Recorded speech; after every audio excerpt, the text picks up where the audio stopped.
I knew YouTubers did make money, but I didn't know how they did it. So at this point, it was just like a game for me. So while my friends were playing video games, I was playing the game of YouTube.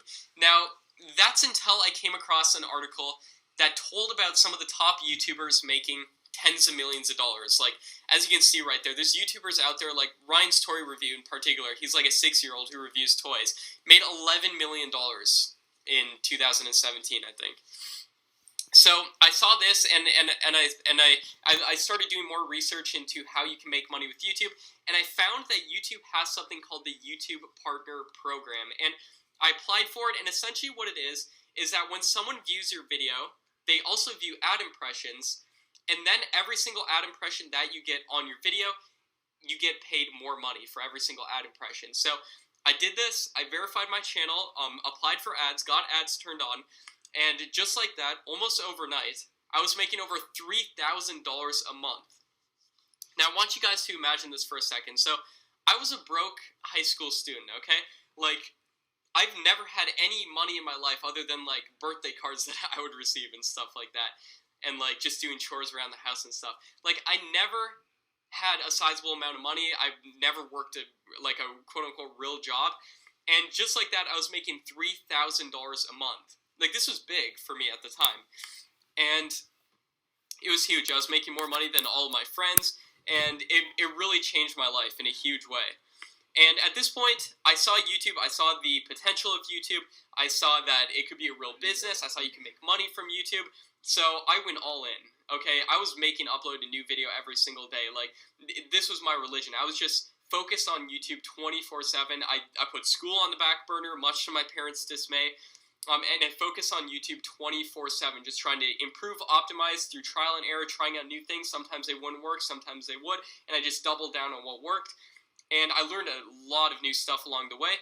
And, you know, I didn't do homework of school, and I failed a lot in school, but as a result of putting all this time and effort into YouTube, I had some good successes. And I actually had a video shortly thereafter, as if things couldn't get any better at this point. I had a video get 1.7 million views within the first month of uploading it. And this video right here, as you can see, it net me $6,400 as well. And this money was starting to come in. At this point, I was making like $9,000 a month. And, my life was completely changed. At this point, I was making more money than both my parents combined. So they were starting to see the value in this as well. And, my life changed greatly as a result. So at this point, even though things were going really good, there was still kind of this ceiling, because I was uploading a new video every single day. Even though I was making $9,000 a month, I was kind of limited by how many videos that I could produce. I could only make one video a day. I was like putting all my time and effort into making these videos, uploading a new video every single day.